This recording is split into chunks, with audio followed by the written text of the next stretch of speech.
ফাতেমার চোখের মধ্যে পানি ঝরতেছে। নবী জিজ্ঞেস করে, ফাতেমা রে, কেন এইভাবে কান্দো? আমার নাতিরা কই? দুই নাতি না দেখলে আমার শান্তি লাগে না। ফাতেমা বলেন, বাবা গো, আমি কান্দিছি কোন ব্যথায়? ঘরের পিছনে যাইয়া দেখেন গো বাবা, আজকে 3টা দিন পার হয়ে গেল, আমি ফাতেমার চুলায় আগুন জ্বলে না। আপনার আদরের দুই নাতি না খাইয়া থাকতে থাকতে পেটের খিদার যন্ত্রণায় ঘরের পিছনে গলাগুলি করে নানা নানা কইয়া কাঁদতেছে গো বাবা।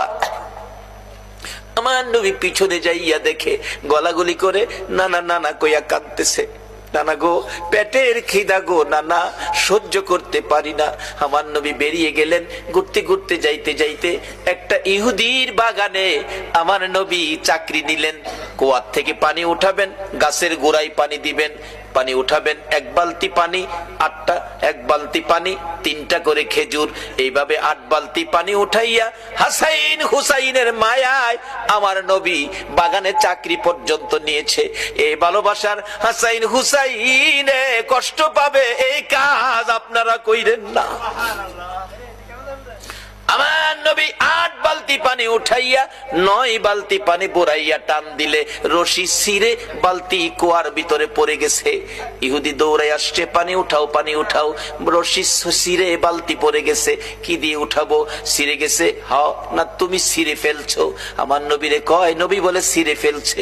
আমার নবী বলেন, ইহুদি রে, আমি ছিঁড়ি নাই, ছিঁড়ে পড়ে গেছে।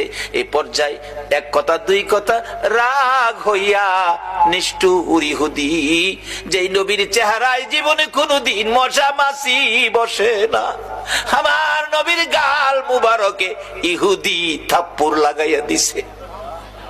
আমার নবী একটা চিৎকার মারছে, ইহুদি রে, পেটের খিদা রে, আমার নাতিরা 3 দিন পর্যন্ত খায় না, আমি রাসূলও খাই নাই রে। 3 দিন না খাইয়া গালের গোশত শুকাইয়া গেছে রে ইহুদি, আমার গালে থাপ্পড় দিছস, বল তোর হাতে ব্যথা পাইছস নি? ইহুদি বলেন, কার গায়ে হাত তুললাম গো? আমি মারলাম, আমার জিগায় ব্যথা পাইছিনি। আমার নবী ডাকে, এরে ইহুদি, আমার 8 বালতি